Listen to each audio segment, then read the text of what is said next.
welcome back to the Crypto Saving Expert News Show, where we keep you up to date with the latest cryptocurrency news so that you know exactly what is going on within the markets. We're here every single day, Monday to Friday at 11 a.m. And first of all, I'm showing you a little sneak peek of the Crypto Saving website. You can see here we have Bitcoin, and you can see all the different features we have on the site. It's looking much better. We're still doing some work with the API, so the prices aren't staying up to date just yet. This is just the testing phase. We're working on it internally to make sure it's the best website it can be for you, and we are going to be launching that to the public within Q1 of this year, so it's getting very, very exciting. I thought I'd just give you a sneak peek before we start today's video. Let me check in with the chat, making sure everybody can hear me quickly before we get started. Looks like it's all working perfectly. Hello Hamzak, thank you very much for tuning in once again. We have some big news coming today, so let's get started with today's video. First of all, we have Bitcoin down at $16,790 and Ethereum at $1,212. So let's take a look at TradingView and see what's going on. So we did see a bit of a dump on the 4-hour chart. We've seen us since the 27th of December at midnight drop down about 2.3%. So we dropped $380. It's not a huge drop. We still haven't seen much volatility, but a lot of people, I've seen a lot of analysis where people are looking at these levels and they've seen that we have this ascending triangle. Now I do see this fits as well. If I were to trade this chart pattern, I'd be looking at the distance between the support and resistance, and maybe that's the point of breakout, and seeing that would be my price target down at $16,280. If I was going to trade that, I wouldn't trade that personally, because we haven't seen that bounce that we like to see, where we use that previous support as a resistance, and then I look at that price target. Obviously nothing in this video is financial advice. I'm just looking at the charts and seeing what analysis I can draw up from this. If we take a look at the MACD, you can see we have bearish momentum very slightly, but it looks like the momentum is slowing down a bit. That little lighter red means the momentum is reduced. And then when we take a look at the RSI is indicating that we are oversold for Bitcoin at 37.5. So this small dump may be in for a little pump, a little bit of recovery, and maybe we will see that support be used as a resistance, and then maybe that will be a trade that I look at. But obviously nothing is financial advice in these videos. We're just here to report the news, and I just thought I'd give you a little insight into what I'm thinking right now. But let's take a look at the news and see what is going on. For those of you that haven't tuned in since Christmas, I hope you had a lovely time. James said you're still not synced. Try adjusting your sound. Right, okay, that is something I'll have to take a look at later on and try and solve that before tomorrow's live stream. But thank you very much for letting me know. Any feedback that you have, honestly, don't feel like you're being harsh. Just let me know, because we want to make these live streams as good as possible. Let's take a look now at the first article. So we have Defrost Finance to deploy refunding smart contract days after $12 million hack. So Avalanche-based decentralized finance DeFi protocol Defrost Finance said it would soon refund users after recovering $12 million worth of digital assets from hackers yesterday. On Christmas Day, Defrost announced that its V2 products had been exploited, with attackers using a flash loan function to withdraw funds from the platform. So a flash loan is when you loan tokens from a blockchain and you pay back the amount you've borrowed within the same block. So you can actually borrow a huge amount of money without having any collateral, because you're paying it back within the same block. And this allows people like arbitrage traders to make a huge amount of money without much risk, because you can borrow and pay it back and make all those transactions in between without having to actually put collateral down. But hackers can sometimes use them to their advantage. So let's take a look at this. At the same time, the protocol said the hackers almost managed to steal the owner key for a second, much larger attack on its V1 protocol. The funds stolen amount to approximately $12 million. But following the hack, Defrost said it was willing to offer the hackers a 20% bounty if they return the stolen funds. So a bounty is when they keep 20% of the stolen funds and they return 80%. And that's a gesture of goodwill from Defrost, but also an attempt to get as much user funds back as possible. Less than 24 hours later, the project announced that the hackers involved in the V1 exploit had returned all the funds stolen. So it seems here that these attackers were actually just trying to prove there was an issue with the code, and it's something that needs to be worked on. Not everybody is malicious trying to grab as much money as possible. And there also is some repercussions for hacking a protocol like this. There are other ways you can go about it, such as letting the team know there is an exploit within the code, and then it can be resolved in a manner that doesn't cause this much FUD onto the project. But anyway, carrying on with this, in the refunding process, in the latest development, the platform released a Medium post on Tuesday sharing several major steps on how it intends to return the assets to its rightful owners before the attack. These steps include converting all ETH to stablecoins, preferably DAI, on the on-chain market rate. After that, all stablecoins will be moved from Ethereum to Avalanche. Defrost said it would also start scanning the data on-chain to find out who owned what before the attack. The team added that details would be released to the public once the scanning work is completed. The DeFi protocol noted that a refunding smart contract would then be deployed to enable rightful users to claim their asset, which are already converted to stablecoins, to their original wallet address. Meanwhile, the Defrost hack has raised red flags among several industry security firms. Blockchain security firm PeckShield said it had received community intel, which revealed that the exploit may have been a rug pull. Another security firm, Certic, also alleged that the exploit was an exit scam after contacting several members of the Defrost team but getting no response. However, these allegations may not be entirely accurate, as the Defrost team is still communicating with users through different channels after the exploit. That is a huge accusation to make, and since the funds have been given back 100%, I would hope that is not the case, but it may be something that you need to watch out for. This is going to create a lot of fear within for the project, and it'll be very interesting to see how they can recover from this and gain users' trust. Andrew Houston said, enjoying the in-stream. Thank you very much. Let's carry on to the next article. But before we do, don't forget to drop some comments into the chat so we can answer those at the end of today's video. Thank you very much for tuning in. And if you do like these kind of live streams, please make sure to like and subscribe and comment below if you want to help the algorithm, as well as staying up to date with the cryptocurrency news. Moving on today, we've got some really more interesting news to coming up, so let's try and get through this news first. $9.9 trillion asset manager Fidelity files trademark applications for NFT and the metaverse. So Fidelity Investments are an American brokerage firm with $9.9 trillion in assets under management, and they filed for trademark applications related to non-fungible tokens and the metaverse, according to a tweet by licensed trademark attorneys. And going down from here, the application was filed for the United States Patent and Trademark Office on December the 21st, 2022. I've just realised a lot of people said on my first live stream that I was speaking a little too quickly, so I feel like I'm doing that again. I'll slow down a little bit. NFT marketplaces, metaverse investment services, virtual real estate investments, and crypto trading services. The filing shows that the brokerage firm plans to offer a range of investment services in the metaverse.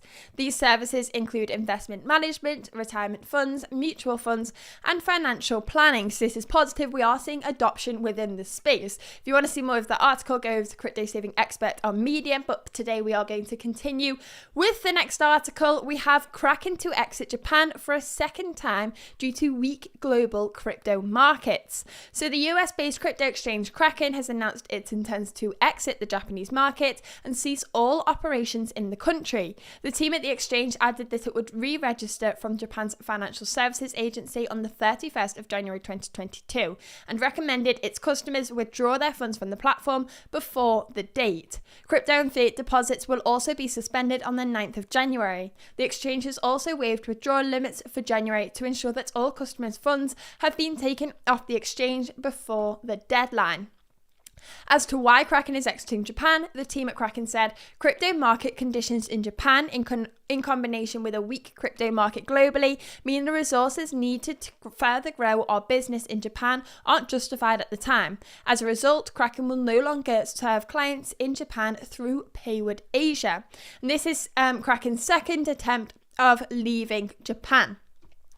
If it's just not profitable for them, it's not profitable for them. And at bear market in a time like this, you've got to really be strict on where you can want to operate, because we want these platforms to succeed. We don't want them to go under like FTX. That's not what we want to see. We want Kraken to perform well. And if that means leaving the jurisdiction, that means leaving the jurisdiction, as long as they can continue to be profitable and grow as a company and help, because they do facilitate people new into the industry to get into crypto. Centralized exchanges are important for us. They have a nice user interface, so we want them to survive 2025 to be around from when people want to enter the space and they want an easy way to do so. They're going to 10 centralized exchanges, and we want them to be secure. Moving on to the next article from Crypto Saving Expert, we've got another hacker here. Mango Markets exploiter has been arrested, charged with fraud and market manipulation. So he disclosed in October that he was the architect behind the $114 million Mango Markets exploit. The architect behind October $114 million exploit on the Solana-based DeFi platform Mango Markets has been arrested in Puerto Rico. Federal agents arrested Einsberg for his role in the exploit and charged him with 2 counts of commodities fraud and commodities manipulation. Einsberg and his team kept $47 million of the attack and the $114 million as a bug. $47 million of the $114 million as a bug bounty.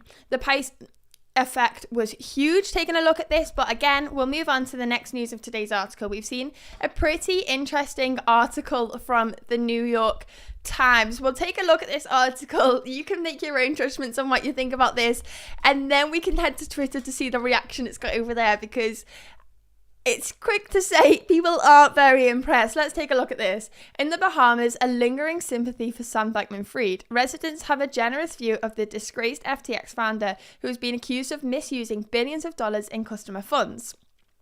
There's a popular regation phrase, money can't done, meaning the fabulous wealth makes its own rules. In the Bahamas in recent months, it's been a gleeful reference to the once high-flying resident Sam Bankman-Fried, from Washington to Wall Street.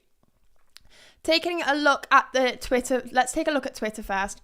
So New York Times tweeted, in the US, Sam Bankman-Fried is a persona non grata, but in interviews across the Bahamas, residents say that his crimes were hardly comparable to the gang violence of the island and expressed fears of economic fallout if crypto investors don't return. So we can see this tweet here from Jason, find you a publication that loves you like the New York Times loves SBF.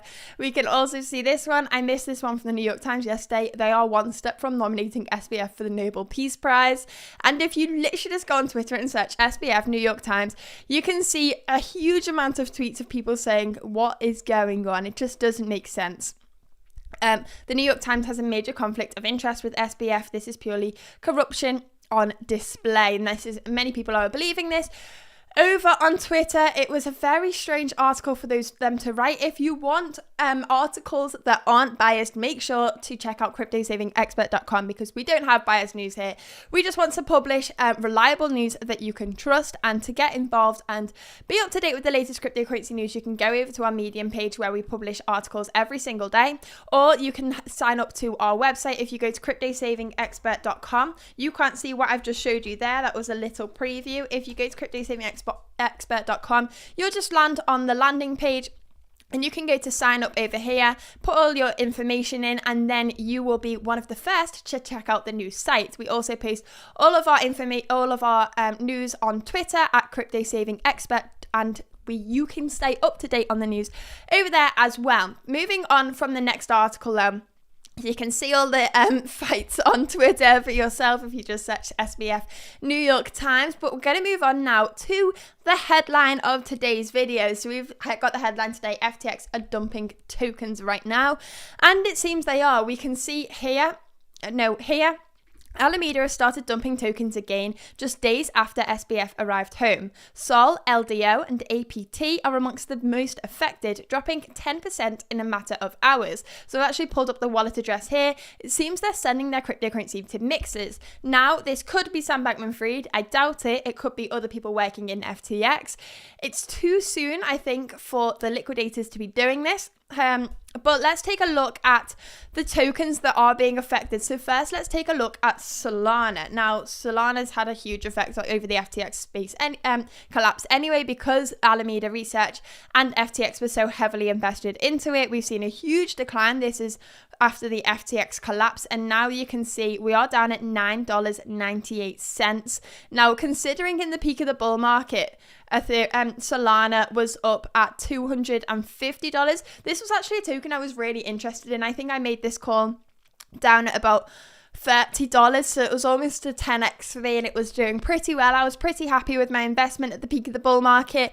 And since then, it's just completely collapsed. There's a huge divide within the cryptocurrency space right now, whether Solana is going to be around in the next bull market or it's going to be one of those altcoins that performs really well once and then we never see it again. We have to remember from one bull market to the next, even the top 10 altcoins have a huge reshuffle. We see new ones that have been developed within the most recent years, and we don't always see the same reappearing in the top 10. So that's something we need to be careful of. But if Solana does do well in the next bull market, it would be quite a nice buy the dip opportunity. That's not something I'm taking advantage of, but you have to do your own research and make your own opinions. Let's take a look at what's happened in the last day, though. We are currently down just under 11% for Solana. The next token that was affected was LDO. So let's take a look at this.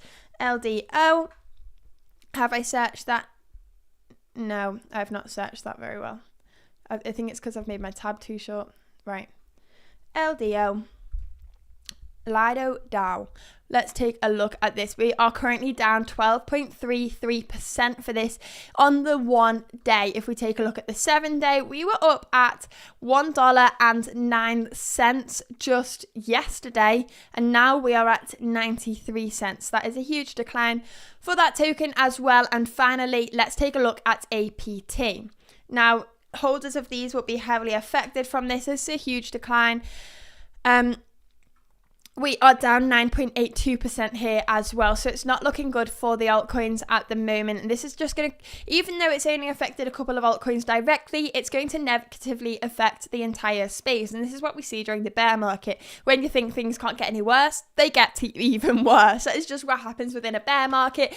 But this is gearing us up ready for the next bull market. We had to see a bear market before we got the next bull market. I remember at the peak of the last bull market, people were getting a bit fearful. A lot of people were saying $100,000 Bitcoin. They were. A lot of people were getting up-only mentality. But the higher it went, the more fearful people got. Every time you bought a bit more, you thought, how long is this going to last? It can't go up forever. There was a point where you could buy any altcoin in the top 100 and it would do really well. But now the more it was happening, the more fearful you got when the realization hit that the bear market could be coming around the corner. And now we've had it. We are having these horrible times. A lot of people have lost a lot of money and it's been awful.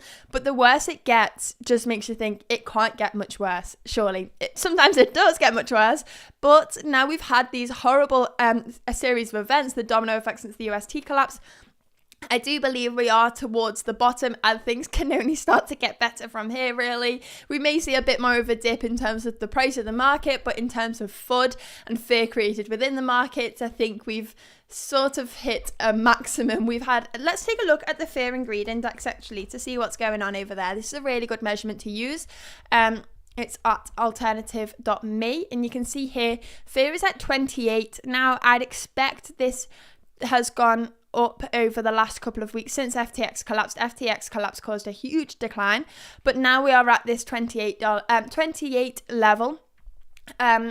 I am expecting us to have a slow 2023 personally, but I just don't think we'll see too much more of these horrible, horrible events like FTX's collapse. And if we do, that will be another buy the dip opportunity in my mind. And that is why we always like to dollar cost average, because then if it gets much worse, we have the funds to buy the dip even more. It's a win-win scenario to buy the dip to dollar cost average, in my opinion. But that's just me completely waffling away. I hope you don't mind. Jose said, good morning, Jess. Good morning. Thank you very much for tuning in. If you've liked today's video, please like and subscribe and press the bell notification. And also head over to our Twitter where I have shared the link to this tweet. I'm sure a lot of you have come over from there. And please retweet that tweet to help me get into the algorithm. And that is all we have for today. And thank you very much for watching. And I will see you back here at 11 a.m. tomorrow, UTC. Am I in UTC? UK time. Thank you very much for watching.